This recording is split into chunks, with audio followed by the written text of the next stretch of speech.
गुस्सा मनुष्य का सबसे बड़ा शत्रु है।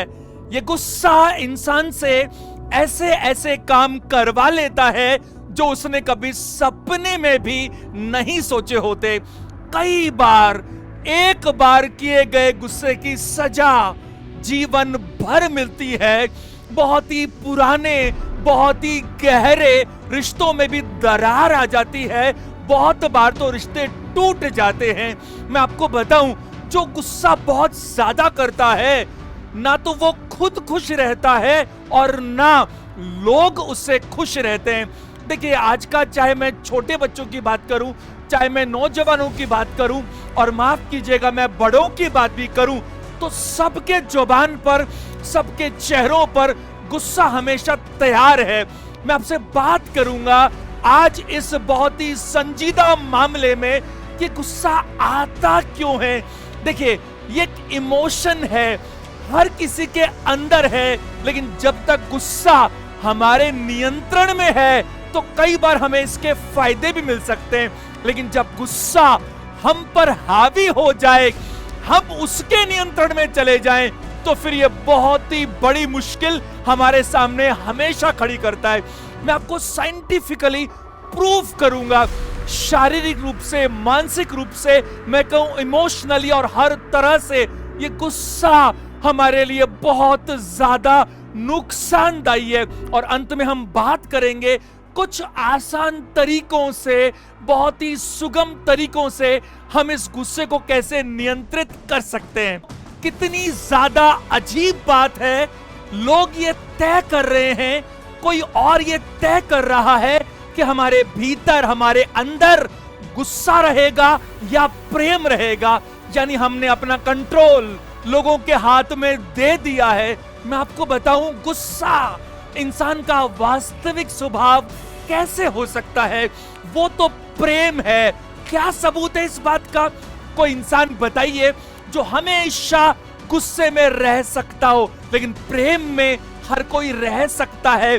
और देखिए कितनी अजीब बात, और क्या बात कि हम जिस पर गुस्सा हैं, बहुत ज्यादा समय तो ऐसे होते हैं कि सामने वाले को पता ही नहीं, और वो 24 घंटे हमारे दिमाग में रह रहा है और हमें किराया भी नहीं दे रहा। आप समझने की कोशिश कीजिए, इन चीजों के दूरगामी परिणाम इतने ज्यादा खतरनाक होते हैं जिसकी हम कल्पना भी नहीं कर सकते। मैं आपके सामने कुछ ऐसी बातें रखना चाहता हूं जिस पर मैंने बहुत ज्यादा रिसर्च की है। अगर आप उनको फॉलो करेंगे तो आपको जबरदस्त फायदा मिलेगा। देखिए, पहली बात, जब इंसान को गुस्सा आता है तो उसके पास में कितनी चॉइस होती है। पहली चॉइस, वो अपना सारा गुस्सा सामने वाले पर उड़ेल दे, अपनी सारी भड़ास निकाल दे, उसे बुरा भला कह दे। क्या होगा उससे? उससे एक बार हो सकता है उसके मन को शांति मिल जाए, बट इसे मैं कहूंगा टेम्परेरी रिलीफ मिलेगी।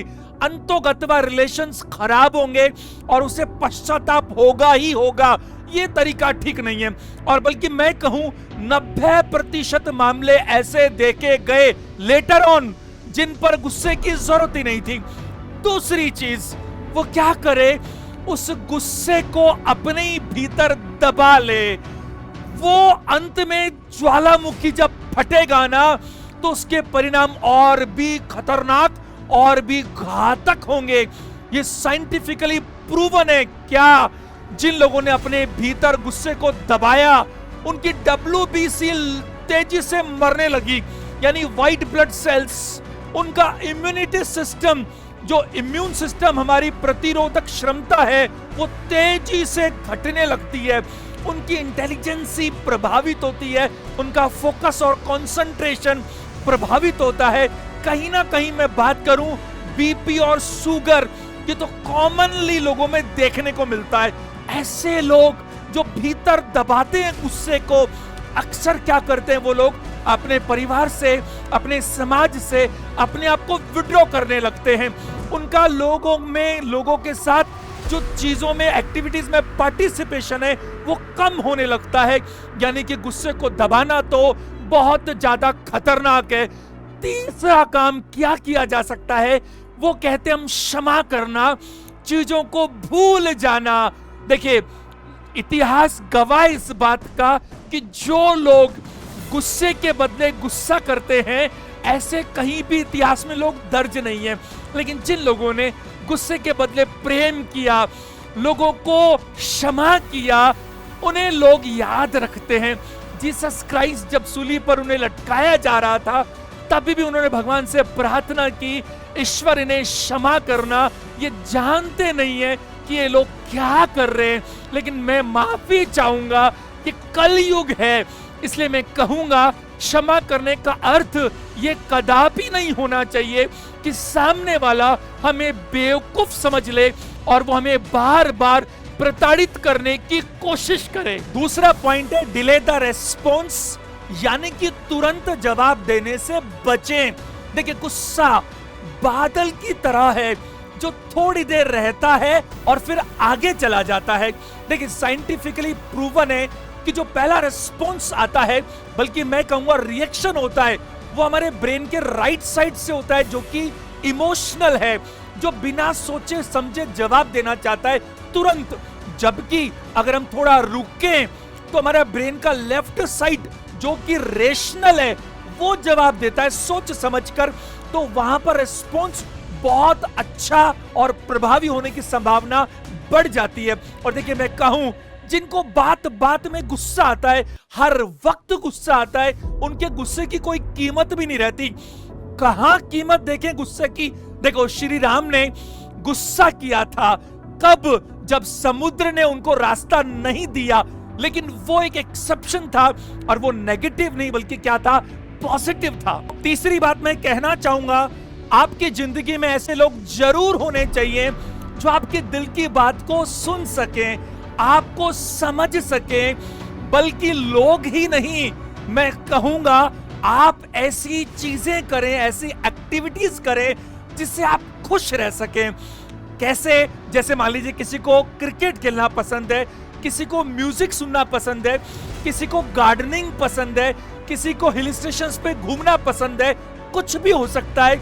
और एक बात और, अगर आप फिजिकल एक्टिविटी करते हैं तो हमारी बॉडी, हमारा शरीर कुछ ऐसे हार्मोन्स, हमारा दिमाग रिलीज करता है जिसे हम कहते हैं हैप्पीनेस हार्मोन्स, और ये साइंटिफिकली प्रूवन है। तो इस पर भी आपको ध्यान देने की जरूरत है। देखिए, जो क्रोधी व्यक्ति है, मैं कहता हूं अंत में वो अकेला ही रह जाता है, क्योंकि मुझे नहीं लगता कि ऐसे लोगों को कोई पसंद करता है। चौथी बात मैं कहना चाहता हूं, आप रिएक्शन नहीं, रेस्पॉन्ड कीजिएगा। अगर कोई आपको कुछ बता रहा है, आपसे गुस्सा है, तो उसकी बात को पहले ध्यान से सुनिए, उसको अपनी बात एक्सप्रेस करने का मौका दीजिए। उसके बाद आप उसको क्लेरिफाई कर सकते हो। ऐसा करने से क्या होगा, जो आपस की गलतफहमी आए वो दूर होंगी। अब देखिए, अगर मैं कहूं महाभारत में पहले श्री कृष्ण ने अर्जुन की सारी बातें सुनी, एक एक बात, और उसके बाद में उसकी हर बात को क्लेरिफाई किया। और मैं आपको कहूं, अगर हम देखें रामायण में, तो ध्यान दीजिएगा, अगर हम देखें तो जो गुस्सा होता है, जो क्रोध होता है, उसको रेस्पॉन्ड करने का मतलब यह भी है कि उसका कंट्रोल आपके हाथ में होना चाहिए। मैंने अभी रामायण का जिक्र किया। देखिए, जब हनुमान जी ने लंका में आग लगाई, तो उन्होंने अशोक वाटिका को छोड़ दिया और उन्होंने विभीषण जी का घर भी छोड़ दिया। यानी कि क्रोध तो था, लेकिन उनका जो कंट्रोल था वो अपने आप पर पूरा था। मैं ये भी कह सकता हूं कि रेगुलेटर के साथ क्रोध करें तो वो नेगेटिव नहीं होता। पांचवी चीज मैं कहना चाहूंगा, कुछ बहुत ही आसान तरीके जिनसे क्रोध आपके काबू में रहेगा। जैसे मैं बात करूं, आपका जो आहार है, कहते हैं ना जैसा अन्न वैसा मन, तो जो आहार हमारा है वो बहुत ज्यादा तीखा, बहुत मसालेदार नहीं होना चाहिए। ये तमोगुण की तरफ ले जाता है, ऐसे लोगों को उग्र बनाता है, स्वभाव को बहुत ज्यादा अशांत कर देता है। जबकि अगर आप पौष्टिक आहार लें, सात्विक भोजन लें, तो मन शांत रहेगा। मैं कहूंगा आहार पर ध्यान देने की बहुत ज्यादा जरूरत है। आजकल माफ कीजिएगा, लेकिन हर घर में छोटे छोटे बच्चे इस तरह की चीजें खा रहे हैं बहुत ज्यादा। मैं बात करूं पैक्ड फूड, जंक फूड और ऐसी चीजें कि मैं कहूंगा कहीं ना कहीं आज जो हमारे में गुस्सा बहुत ज्यादा भर भर के निकल रहा है, उसके पीछे बहुत बड़ा कारण हमारा गलत तरह का खान पीन है। दूसरी चीज अगर मैं कहूं तो मैं कहूंगा कि जो मेडिटेशन है, जो बात करें कि ध्यान है, वो करना चाहिए। उससे मन क्या रहता है, शांत रहता है। अगर मैं कहूं तो एक्सरसाइज करनी चाहिए। अगर मैं कहूं नींद अगर हम पर्याप्त मात्रा में लें तो क्या होता है कि जो हमारी बॉडी की रिपेयरिंग है वो भी बहुत अच्छी होती है। तो ये छोटी छोटी बातें हैं जिन पर अगर हम ध्यान देंगे तो बहुत फायदा मिलेगा। छठा पॉइंट मैं कहना चाहूंगा, एवरीबॉडी इज यूनिक, यानी कि प्रकृति ने हर इंसान को बिल्कुल विशेष बनाया है। जब भी हमको किसी पर क्रोध आए तो एक बार अपने आप को उसकी जगह रख कर देखें, उसके नजरिए से देखें, उसका व्यू पॉइंट समझने की कोशिश करें। हो सकता है सामने वाला मन का उतना बुरा ना हो, लेकिन उसे अपनी फीलिंग्स को, अपने एक्सप्रेशंस को व्यक्त करना नहीं आता। इट इज पॉसिबल, लेकिन होता क्या है, ज्यादातर लोगों को लगता है मैं तो बिल्कुल सही हूं साहब और सामने वाला बिल्कुल गलत है। जबकि हमारी सोच अगर ऐसी हो जाए, हो सकता है हमसे भी गलती हो गई हो सकता है मैं भी गलत हूं।